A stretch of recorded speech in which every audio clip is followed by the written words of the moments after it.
So today we're going to answer a couple questions from Robin in terms of just marketing yourself. How'd you do that?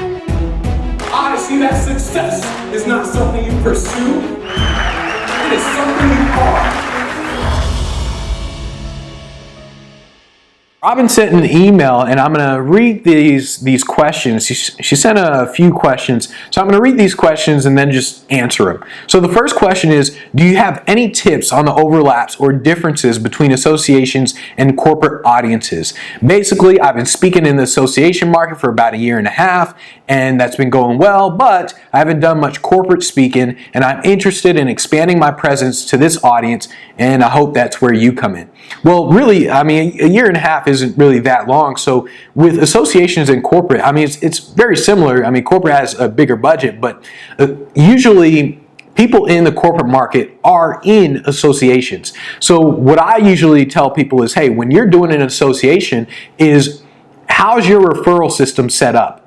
Do you have a referral system? If you don't have a referral system or a spin-off system, I tend to think of it as the same thing. But if you don't have a referral system, if all you do is get on stage, you speak, you present, and you kind of just hope people come up to you for a business card and hope they contact you, well, that is why you're not getting into the corporate market. You got to actively be out there, actively get the referrals, actively prospect. So when you're doing an association, I got to ask you in terms of, are you doing anything active other than just presenting on a stage? Because the association is really an easier way to get in with the corporate market, but I mean, it really just comes down to you being more active rather than just presenting on a stage.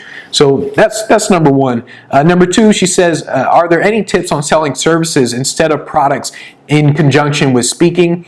And she says, I'm not interested in becoming a seminar speaker or selling books and courses at this time. Instead, I'm also a consultant and a trainer, and I hope to use my speaking engagements to support these efforts. So any tips on selling services instead of speaking or product? Well, this really comes down to, once you speak at an event, you are now connected with that person who hired you.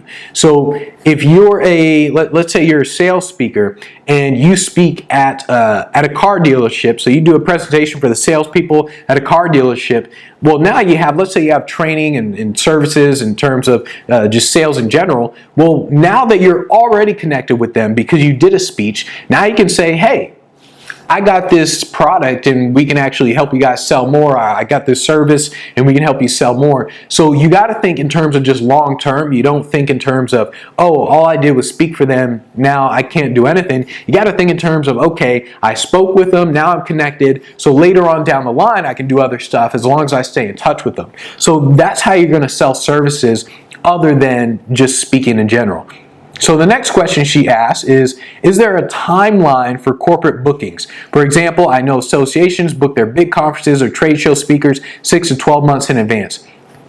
There really is no timeline. It's just a matter of how big the event is. The bigger the event, the further out they book a speaker. The smaller the event, the shorter time they're going to give you.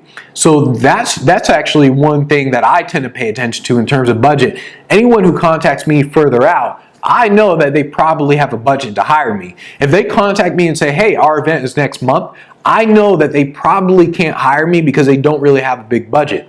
So there really is no timeline. It's just, or no timeline for corporate or any events in general. It comes down to how far out the event is, and that's what you need to look at. So, next question is, do you have any tips on making the transition from workshops to keynotes or selling less traditionally inspirational content? What I mean is, I don't see myself as a traditionally inspirational speaker, and I don't know any magic tricks. Shame on you. But I'm working on creating a more keynote-oriented presentation versus a sales training style presentations. My typical presentations do help people. She says, so in a sense, they're kind of inspirational. Okay, so do I have any tips on making the transition from workshops or keynotes, from workshops to keynotes, or selling? All right, so first off, when you say I don't see myself as an inspirational type keynote speaker, everyone's an inspirational, motivational speaker to some extent. And that's just what people love. It's just what people really want. Don't think in terms of what you want to sell, think in terms of what people want to buy.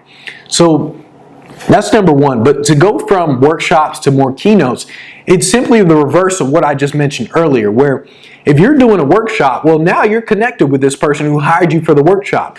So now you say, hey, when do you guys need a keynote speaker?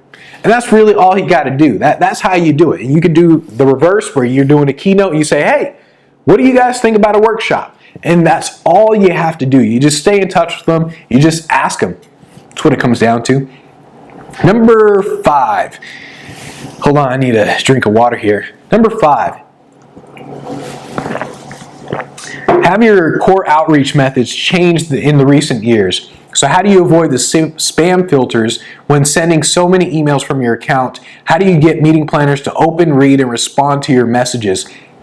For example, in your earlier videos I was watching on your site, you recommended cold emails and some cold calling. If a certain number of people flag your email account as a spammer, that's assuming they open it in the first place. You can get blacklisted so other people won't even get your message, or they won't have a chance to open, read, and respond. All right, so if I did recommend to cold call, I am so sorry.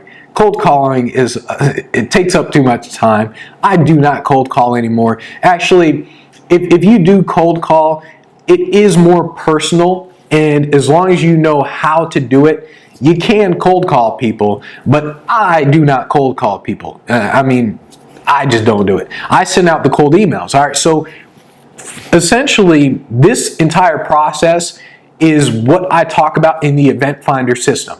How to get people to open, read, and respond to the messages. That is the entire Event Finder system. So when I started, I didn't think about spam filters. I could care less.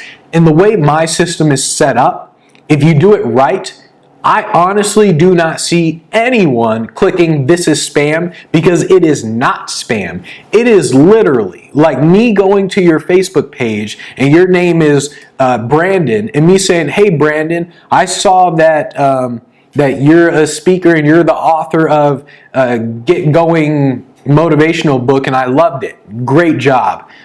You wouldn't click spam on that because it is not spam. And that is how my email system is set up, where the reason why I haven't been blacklisted is because I do not spam people. I contact them. There's a difference. And so the way you get people to open, read, and respond to your emails is just to do the process right. That's what the Event Finder system talks about. So yeah, I've never worried about it because I don't spam people. So the last question is, I know you recommend all engagements are recorded to support improve the demos, okay? But do you typically allow the organizations to keep, distribute, and reuse your recordings too? If so, do you do anything to limit the distribution to protect your content? So yeah, when I record, I don't care what they do with the presentation. I literally don't care.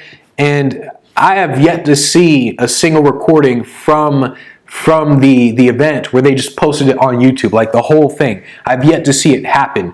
If they did, I'd probably tell them to take it down, at least the whole thing. I don't care if they post snippets, but I really don't care because I'm more interested about me just getting the footage. So when I tell them like, hey, can you guys record the footage for me? And they got the big camera guys and stuff. They don't really keep it because they don't really need it. So I've never seen a problem with this. I'm not a Jay-Z, I'm not a Tony Robbins, so I don't worry about them distributing the whole thing or them making money off of it. If they did, well, the only way I'm going to worry about it is when I do become the Jay-Z, I do become the Will Smith, the Tony Robbins. Then I'll say like, listen up, son. You guys are not going to distribute this unless I get 99.9% of the profits. Then we'll worry about that. But so many speakers worry about stuff that doesn't even matter to them, especially in the beginning. In the beginning, all you got to worry about is, hey, just give me some great content. Get some great footage of me. Make sure you got your camera guys set up. You guys can do whatever you want with it. And that's all I really need. So that's how I take care of that. I really don't care what they do with the recordings. I just want the copy.